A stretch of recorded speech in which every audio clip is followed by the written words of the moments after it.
when you decide to kind of let everything go and force yourself to be uncomfortable and face the clutter in your house, you are going to be facing yourself. You're going to be forcing yourself to do some work that you're not necessarily looking forward to. But in the end, I think it was that I had a little bit of faith. And what she said in her book is you kind of figure your stuff out after you tidy your home. And it was. I can't believe how simple it was, how simple of a solution it is. Clean your house, do your inventory, get rid of all of that stuff that is on the back of your mind that's killing you inside, and only then can you have the clarity to be able to make a decision about your future. Welcome to Spark Joy, the podcast dedicated to celebrating the KonMari Method and the transformative power of surrounding yourself with joy and letting go of all the rest. With your hosts and certified KonMari consultants, Kristen Ivy and Karin Sochi. And now, here's the show. Our guest today is Alex Erickson. Alex is a personal fitness trainer in the process of completing his KonMari Consultant certification. Prior to this, he was a professional model. Alex and his husband Edgar decided to tidy their new home together using the KonMari Method after their recent wedding. I met Alex when he enlisted me to help him with the KonMari process in their Brooklyn home. Not only did he do an amazing job with the process and was delightful to work with, he was so inspired by the KonMari method that he decided to pursue becoming a consultant on his own. He recently completed the KonMari Consultant Training Seminar last October and is now working on his practice sessions towards certification. Welcome to Spark Joy, Alex. Welcome, Alex. Hi, thank you so much for having me. We're so happy to have you today, and I'm super curious about what led you to pursue KonMari style organizing in your home. Were you inspired by Marie Kondo's books? Well, to be honest, I'd had no idea what the KonMari method was. And so I just knew that there was a lot of clutter in our house, and it was something that was on the back of my mind for many, many years. And I felt like after our marriage, it was the perfect time to hire professional help. And so I spoke to one of my friends, and he informed me of the KonMari method. And so he told me about how her book was a New York Times bestseller. And I really was just to the point of desperation, and I was exhausted that I just took his suggestion. And I typed in KonMari, and up came the serene home. And so I gave Karin a call and we set it up. Oh, that's so great. So you were pretty recently married, and your KonMari experience was based in part on your desire to blend your households. How did your husband Edgar feel about the process and your interest in doing KonMari? Well, the thing with Edgar is he's very, very laid back. And I was the one that thought that there was a problem. And so I told him that I wanted to make an investment in getting our house tidied. And the funny thing is I was pointing my fingers at him the entire time. I said it was his things, it was his problem, and that his items were pushing me out of his life. And I don't know if that was necessarily true, but it was what I thought at the time. I was getting angry, not only at him, but maybe at myself too. I just felt like the way that we were living was unmanageable. Now, I don't want people to think that we were completely, slobs or hoarders, but there was always a bit of stress that was on my mind. And he thought that he was fine with having a lot of items behind closed doors. But when we hired Karin and we went through all of our things, Edgar started to realize how many items and pieces of clothing, papers that he had. And it was a really big eye-opening experience for him. So I really think that as long as you have somewhat of an open mind, you're going to be perfect for the KonMari method. You know, I think it's very common for a couple when a couple goes through this process that they're not exactly on the same page. In fact, I think it's generally pretty rare that they're on the same page. So I think your experience is very common as far as when couples do the method. And a lot of times they find out really interesting things about themselves, especially if one person is not as interested in it, but they later then discover that they really do take to it. So it's really an interesting exercise in self-exploration. So tell me, what were the categories that were the most challenging for you? Well, the one that I was the most scared of was papers. And even to this day, when I think about going through my clients' papers, the thought is completely terrifying because it's so much stuff to get rid of. And what you're really doing is you're getting rid of a safety blanket. This paper might be important or come in handy one day. And then in the KonMari Method, they say that is completely taboo. And so I had to let go a lot of my false securities in order to get rid of some of the papers. So that was probably by far the most difficult category. And then I would say that the beginning of the Konmono was really, really difficult because there's so many little subcategories. And where are we all supposed to put these items that we don't want to keep anymore?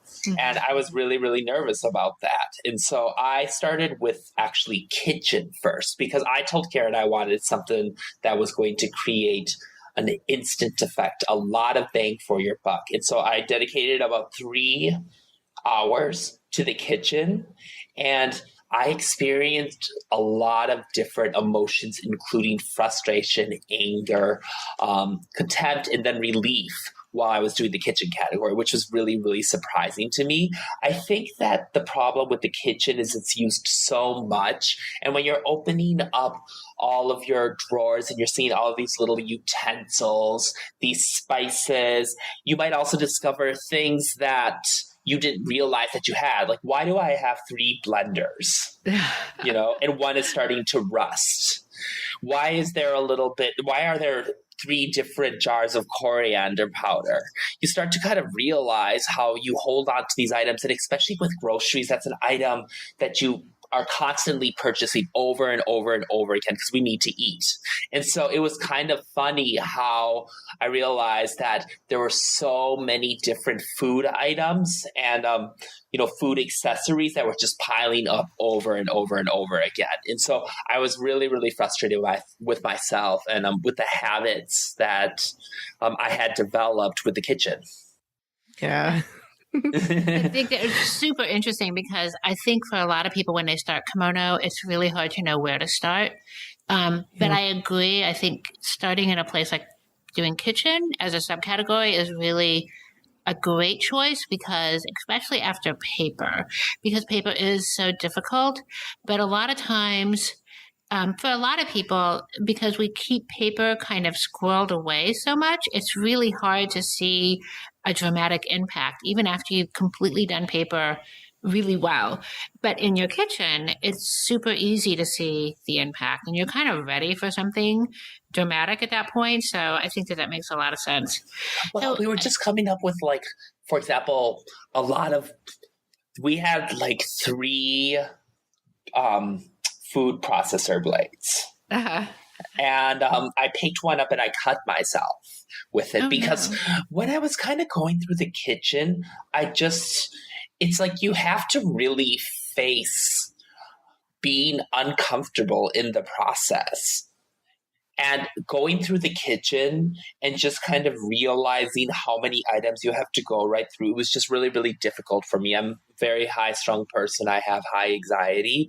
And so having to actually kind of accept that I was powerless over what my past decisions were for purchasing items for the kitchen and over purchasing, that was really, really hard to accept that.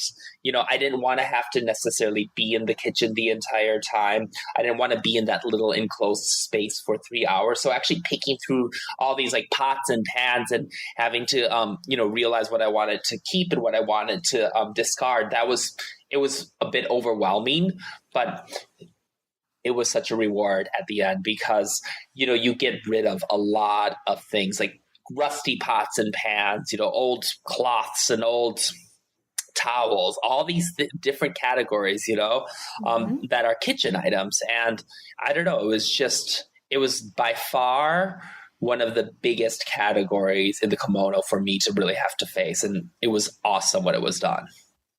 Yeah, I would say, actually, if I had any constructive feedback, I guess you could say, about the KonMari method, it would be that kimono needed to be separated into bigger categories instead of having so many subcategories. Yeah. And I just feel like it's a little bit too high level because it's important. There's a lot of things that are revealed, as you mentioned. It gets uncomfortable because usually that category is so dispersed throughout our house, and just the fact that we have to bring everything together to realize that there's multiple spices, multiple blades, multiple this, that, or the other is a big task in and of itself. So it's interesting that you recognize that it was uncomfortable, but you worked through it and it taught you something in the end. And we'd love to hear any more moments that you have kind of had post-tidying, realizations, aha moments on how this has impacted your life. Because, it starts all about the clutter and the physical items, but we know that it's more of a lifestyle change in the end. So is there any other lessons that your clutter taught you? Yes, absolutely. Edgar and I, we mixed all our clothes together and pretty much all of our items. Even though I'm much taller than Edgar and a bigger guy than him, we would wear some of the same workout shirts. All of our items were, conjoined pretty much. And, what I really realized, especially post KonMari, is how important it was for me to have a little place to put my own clothes. And Edgar, he works in fashion, so he has this huge, amazing wardrobe. And then I work in fitness, and so I have a lot of workout clothes and then 2 pairs of jeans, a few pairs of shirts, but I'm really, really minimal when it comes to the wardrobe. And so for me to be able to separate my items from his, it made me feel like I had a little bit more of a sense of who I was and possibly not as dependent upon Edgar to take care of my things. Because what I was doing during this whole process of, keeping our clothes together was I was trying to look for someone to blame. And I wanted to blame all of the clutter on Edgar. And when I separated my own items, what it really forced me to do was hold myself accountable to my own actions. I might not necessarily be able to tidy Edgar's clothes, but I can make sure that my own clothes are tidy. I can make sure that I know where the items are. Yeah, we call that finger pointing, tidy shaming. Right? Yeah, I know, and that's I'm notorious about that, and it made me realize how crazy I would get sometimes, how impatient I would be, because exactly I wanted to blame my husband, and what I didn't want to accept is that I was just as big a part of the problem as he was. It's so funny. I remember that conversation super, super well when you were coming to that decision and that you were working through how to make that happen. And I felt like that was a super turning point for you in the process, and your ability to make decisions really changed after that. I mean, as far as your feeling of confidence in how you determined something sparked joy for yourself, it certainly became a much more personal thing for you, I think, at that point. So I agree that was a really meaningful point in the whole process for you. I mean, everything that, for example, my husband, he has a very, very distinguishable sense of style. And at one time before I met him, I had my own style and I would choose my own clothes. And I think that what happened is when we conjoined all of our things together, it became the Edgar and Alex wardrobe as opposed to Edgar's wardrobe, Alex's wardrobe. And in a way, kind of by separating it, it helped me develop a sense of what my own personal style is.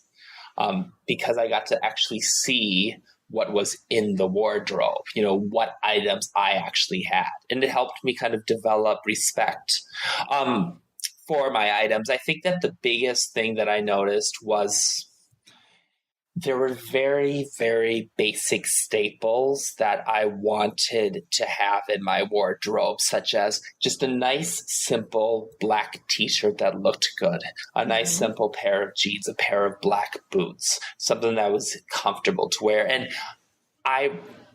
when I separated my items, I realized I didn't have any of those items, and just these basic staples, I didn't have on my own. I relied upon Edgar's wardrobe. And it was really, really funny to be able to kind of separate all that. And it made me a little bit more of an independent adult. I think the category that I remember most of all was the furniture kimono. Because you were so decisive about what you wanted the apartment to look like, and made a lot of decisions about furniture. And I remember when you would make a decision and that piece of furniture would be out the door. And that meant that the three of us were dragging stuff down. Was it 2 flights of stairs? Yeah. It was so funny. It was crazy. We rearranged everything. We rearranged the whole entire apartment. Wow. And the thing is, Edgar, he loves art. And so there was a large collection of different portraits that sparked a lot of joy in Edgar. And it was so important for me to allow him to go through his own process and just to shut my mouth. I wanted more of a minimalist approach where Edgar likes a little bit more of an old world. He loves beautiful portraits, paintings. We had a wall of portraits, and it really taught us how to be able to compromise and compromise our own preferences for the greater good.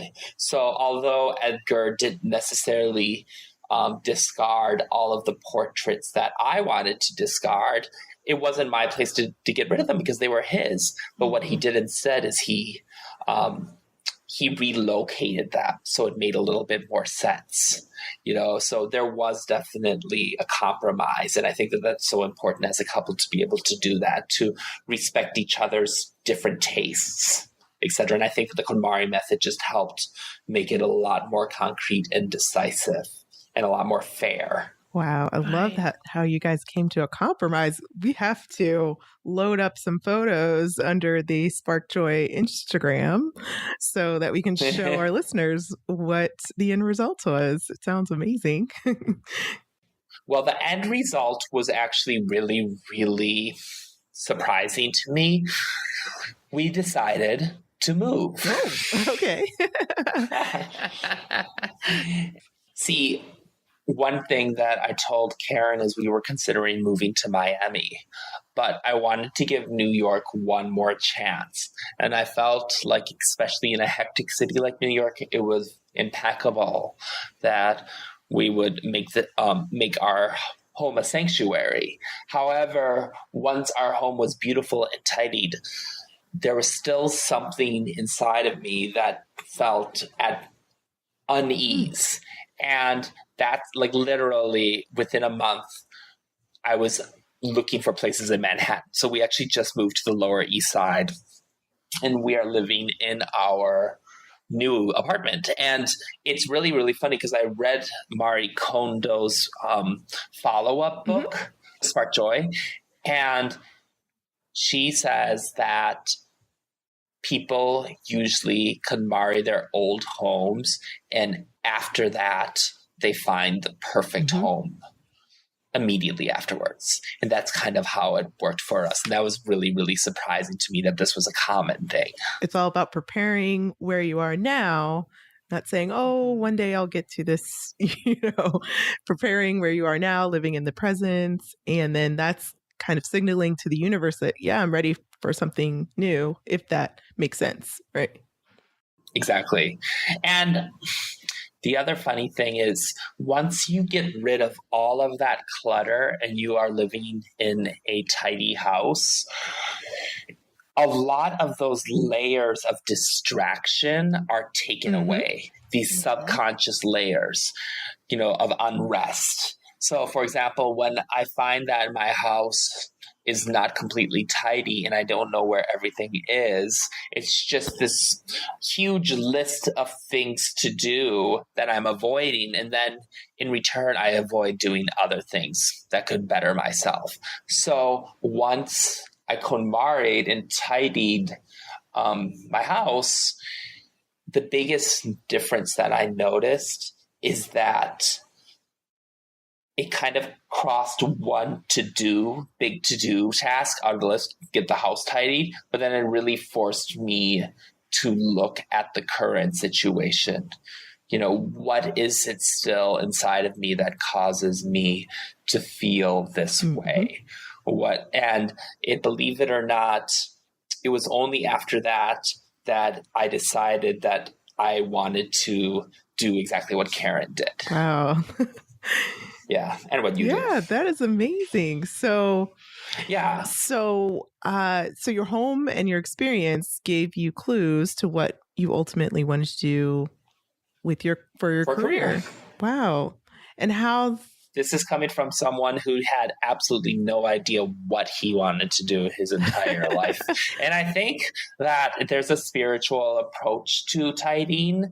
And I think that when you decide to kind of let everything go and force yourself to be uncomfortable and face the clutter in your house, you are going to be facing yourself. You're going to be forcing yourself to do some work that you're not necessarily looking forward to.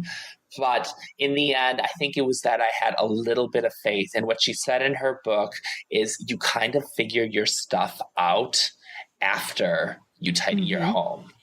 And it was. I can't believe how simple it was, how simple of a solution it is. Clean your house.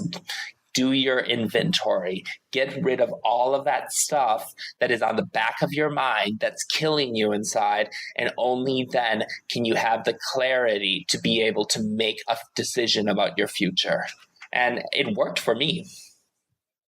Well, Marie Kondo says that great quote where she says that once you've tidied your home, that's when you truly begin to live your life.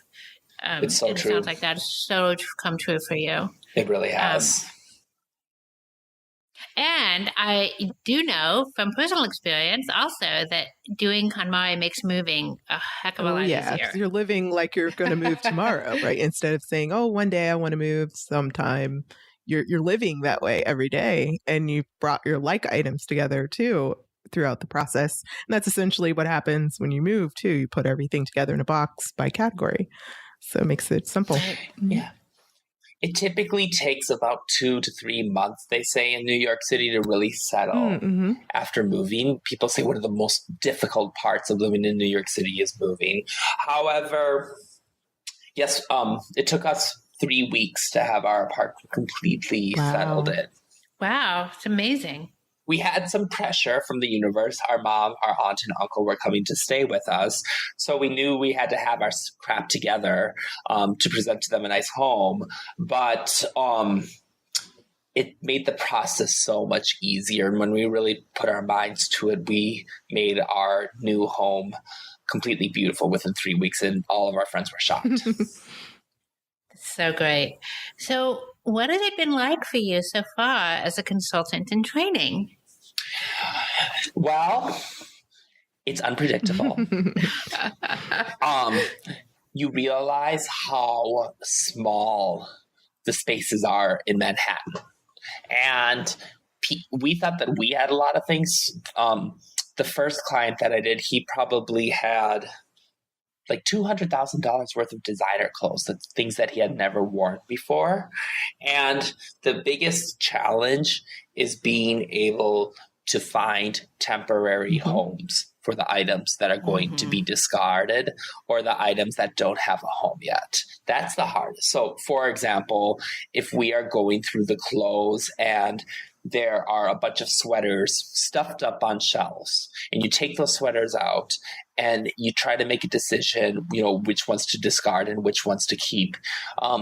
It can be really, really difficult if you don't have a proper box or something to, do the KonMari folds, to just put it back on that shelf.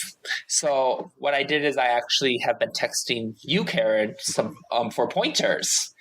And one of the best things that you said is the most important thing about the KonMari method is that you sort and you discard, and eventually the organization will come into place. And what it let me do is it just allowed me to kind of take a step back and keep my mouth shut, keep my opinions to myself, and really let the client make a decision what they wanted to do with those items and where to put them. Because the thing is, when you're deciding on where to put your items after you discard them, that's supposed to be at the very end of going through all of your items. And so it's one of those things especially when you're a client, you have to have faith in doing the entire process. That's so true. And it's something that is not really emphasized in traditional forms of organizing. And so everyone thinks that a storage bin is the answer, right? And just more or putting things away, a problem resolved. But I love to just tell my clients that storage is fluid. And I always get asked, well, where is this going to go? Where is that going to go? And half the time I don't even give them an answer because I don't know where it's going to go. Until we complete all of the categories, no landing place is permanent. So that's so true. And I'm so glad you're learning that early on in your training. Oh, I know. And it's scary a little bit because you don't want to lose really you do become dependent upon the consultant. Sure. And so, for example, I became I relied upon Karin. And what Karin did is she was she did a good job of emphasizing that the storage and where we're going to put the items is something to worry about at the very end, and that we have to trust in our own instincts. Yeah, I think it almost seems universal that when you do a good sorting, the organization almost just takes care of itself. It becomes so clear because you've really developed that sense of where you want things to go. And those few principles that we try to always integrate into storage. And that is that everything be visible and that things be easy to return to their permanent home. Exactly. And if you can kind of hang on to those two main ideas, then a lot of it just kind of falls into place. And this is one of the reasons that we often will have clients say to us, well, what should I go get at the Container Store before our session? And we have to say nothing at all, because it seems so easy to do, to go to the Container Store and buy a bunch of containers and things. And the Container Store is a wonderland of solutions for every problem. But what we find is that even though it turns out that you may need a few things, you really aren't going to know what those things are until the very end. Exactly. Generally, it's many fewer things than you imagine that you would need, because it just falls into place. Right. And you can make the best, most mindful, thoughtful decisions about the final storage place, whether it be a new bin or new drawer system, when you've completed the process and you're strong in your consumption patterns as well. Exactly. And it's funny because what Edgar and I had was we had this huge box. Remember that gigantic box, Karin? Like, it was like huge. And we would just store all the stuff that hadn't been sorted or we didn't know what to do with. We would just put it in there. And I remember going through some of the clothes and stuff with my a couple of my clients. We created a designated area that we would call purgatory. And purgatory was where you put all the items that you hadn't sorted through or you just didn't want to deal with. You just kind of gave it this little temporary home. I put it in that box and then they could deal with it later.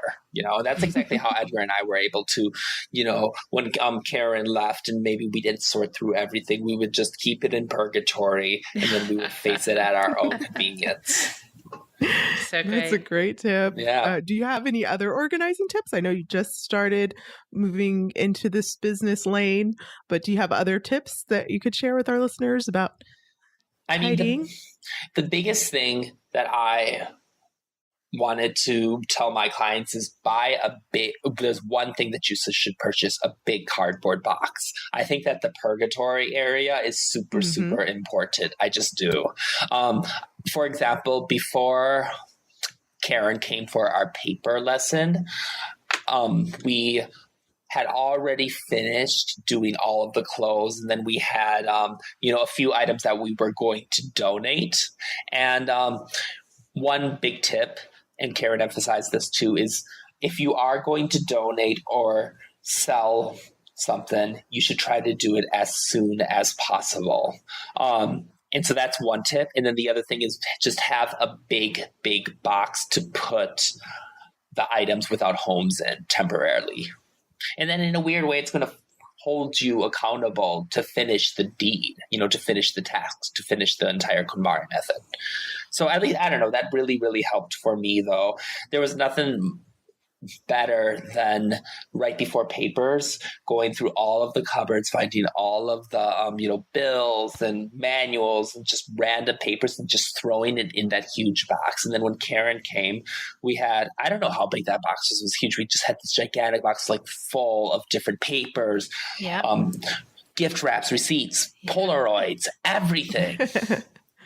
And then the other thing. I remember sitting on the floor and going through all of that stuff. Yeah. That was great. I think the other thing was, I think it's so important to have a non-decision pile.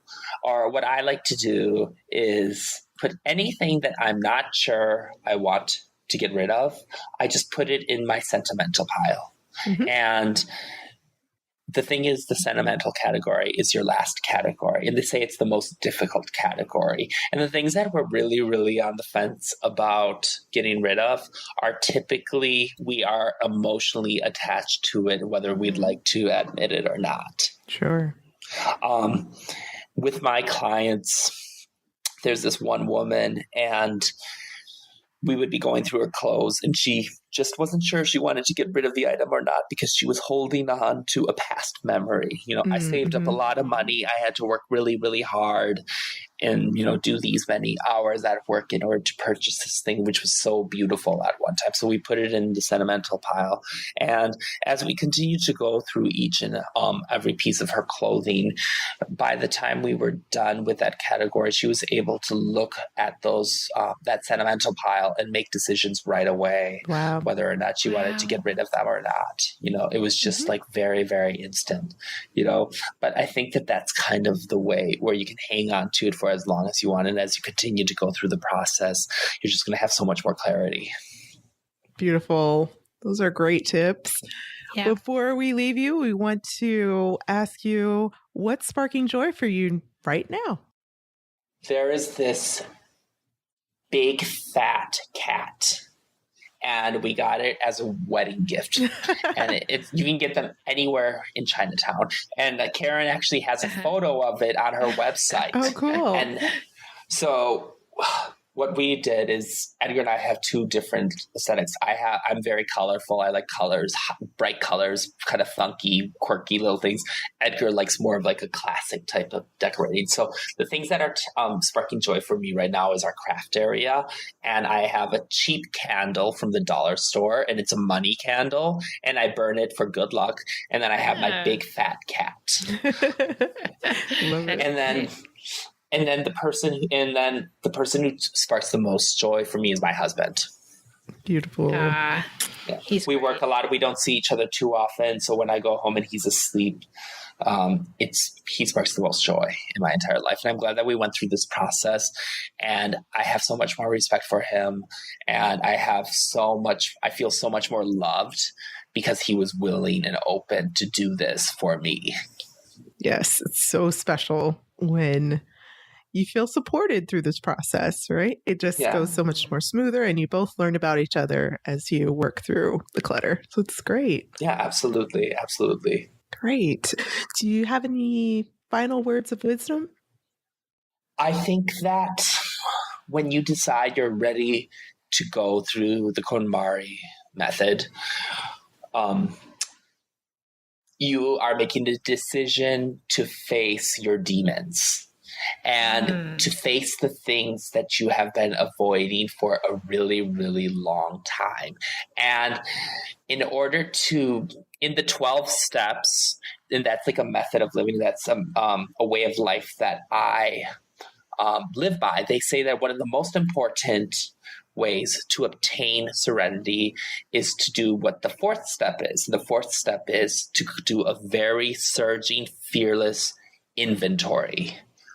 And I think that when you're doing the KonMari method, at least for me, I was doing a fearless inventory of the material items that I had possessed. And the thing that I wanted to leave you guys with is the most powerful thing that I came to discover. It was one piece of clothing that had it just had so much energy attached to it. And it was this torn up sports jacket that I had worn at my father's funeral. And it was sitting in that closet, and it hadn't been touched in about 3 years. And when we went through all of our clothes, and I found that thing, and I opened it up, and I noticed that the interior was torn. And the fact that there was something like that sitting in my closet for all of those years was completely baffling. And to be able to say goodbye to that was pretty much saying goodbye to the pain of his death. And I was able to get rid of that. And I was able to hold on to the positive memories of what my father was.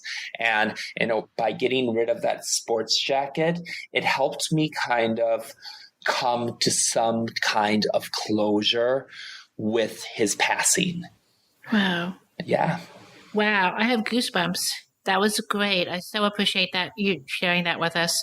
Well, Alex, thank you so much for being on the show with us. It was great having you here, and we wish you the best of luck with your certification journey. Oh, man. Thank you so much. It's so fun. I love it. Yes.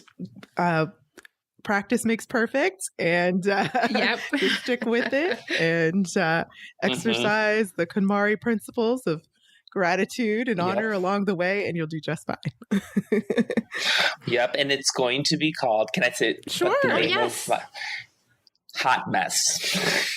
Great. I love it. I love it. Because I am a hot mess. I was a hot mess. And if a hot mess can KonMari his place, so can you. Oh, that's so great. Well, thank you so much, guys, for having me. I really appreciate it. Thanks, Alex. You bet. So, to connect with Alex, you can find him on Instagram at alex.wins. So now we want to hear from you. Tell us your burning tidying questions or share stories about how KonMari has impacted your life. You can find us at sparkjoypodcast.com and click Ask Spark Joy to leave a question or comment for a chance to be featured on next week's show. You can also join the discussion on Facebook, Instagram, or Twitter at the handle @SparkJoyPodcast. Thanks for tuning in, and we hope your day sparks joy.